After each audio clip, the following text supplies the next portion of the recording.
Aujourd'hui, j'étais obligé d'aller un peu plus tôt que d'habitude à la salle, et comme il n'y avait pas beaucoup de monde, je me suis dit pourquoi pas faire une vidéo. Donc voici quelques techniques que vous pouvez utiliser pendant vos séances. Le superset, c'est peut-être le plus connu, et ça consiste à enchaîner deux exercices sans récupération pour deux muscles antagonistes ou opposés. Les pecs avec le dos, les biceps avec triceps, ou les quadris avec les ischios. Les exemples les plus populaires pour le superset sont le développé couché avec un rowing, dips avec traction ou curl biceps avec barre au front. À quoi ça sert les supersets? Essentiellement à gagner du temps. Pendant qu'un muscle récupère, tu travailles le muscle opposé. Par contre, il faut avoir une bonne condition physique.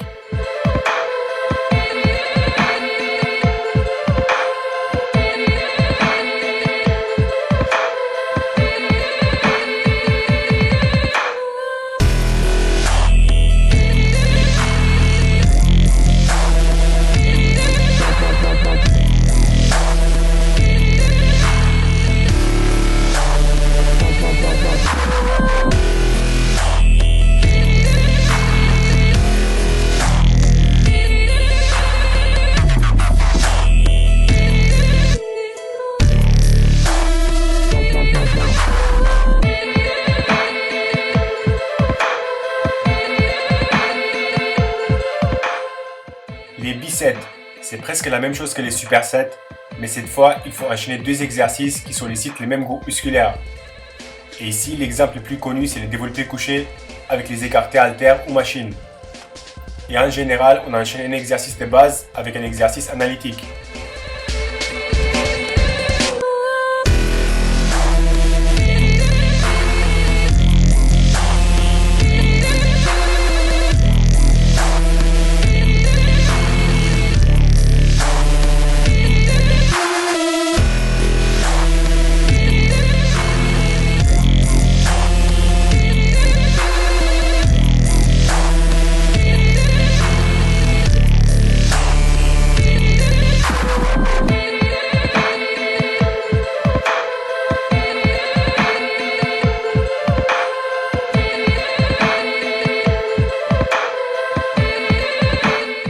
Le giant set, c'est le même principe que bicep. Il faut que ce soit des exercices qui travaillent les mêmes muscles, mais cette fois avec 3 exercices ou plus. Comme par exemple un rowing bar avec traction et pullover.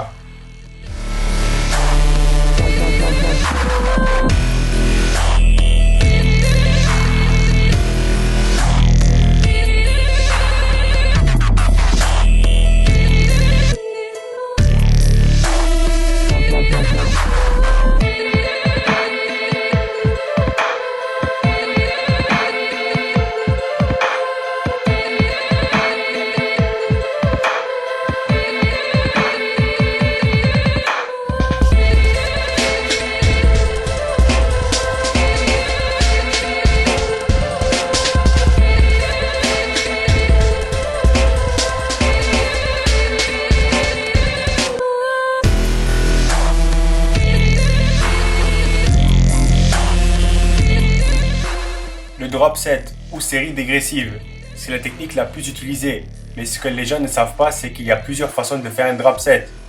Un drop set, ce n'est pas que diminuer le poids. Ici, avec les élévations latérales, je fais le drop set classique. Si tu prends 30 secondes pour changer de poids, ça s'appelle plus de drop set. Il faut aller vite entre chaque série. C'est pour cette raison-là que c'est mieux de faire les drop sets avec les haltères ou machines.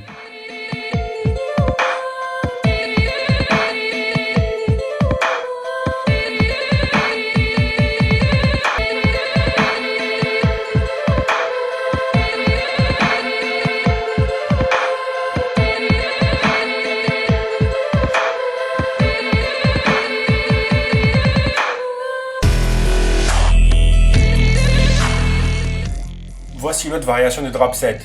Je ne sais pas s'il y a un nom spécifique en français, mais en anglais c'est mechanical drop set. Tu fais un exercice et quand tu n'arrives plus, tu varies un peu pour que ça soit une version plus simple et tu continues. Par exemple ici, plus tu te rapproches de la poulie, plus l'exercice devient facile. Ou quand tu fais un exercice assis et quand tu n'arrives plus, tu te mets debout et tu continues.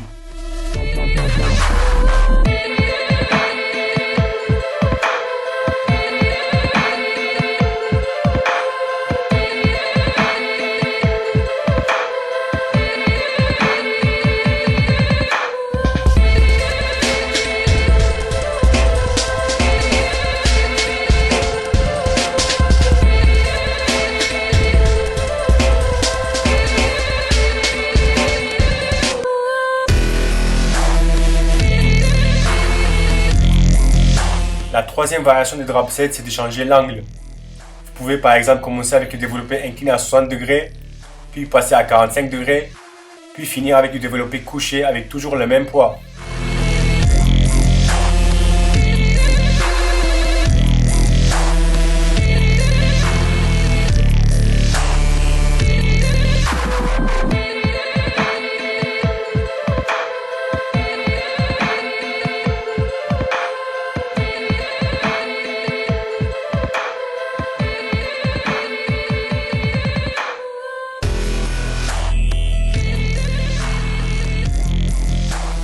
Le 21. Pas très connu et franchement je ne pourrais pas vous dire l'utilité, mais je vous le montre quand même. Vous allez choisir un exercice et le couper en deux. Vous allez faire 7 répétitions la première partie, puis 7 répétitions la deuxième partie, et finir avec 7 vraies répétitions avec une amplitude complète pour au final arriver à 21 répétitions. L'exemple le plus connu c'est le curl biceps, mais vous pouvez le faire avec n'importe quel exercice.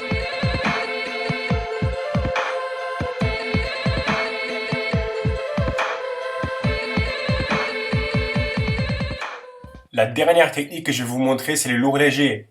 Ça ressemble au drop set, mais ce n'est pas tout à fait pareil. Le lourd léger, on le fait que avec les exos de base. Et quand il faut faire lourd, il faut que ça soit au moins 80% de votre max. Et quand c'est léger, il faut que ça soit vite. C'est une technique qui est utilisée plus pour la force. Sachez que vous n'avez pas besoin d'utiliser ces techniques pour progresser ou avoir des résultats. Ce sont tout simplement des outils que vous pouvez garder avec vous pour le jour où vous en avez besoin ou envie de varier un peu. Et puis, il y en a beaucoup d'autres. Un que j'ai oublié et que j'aurais pu filmer, c'est le pré- et post-fatigue, qui consiste à fatiguer les muscles qu'on souhaite travailler avec un exercice analytique soit avant, soit après l'exo de base. Voilà, merci et à la prochaine vidéo.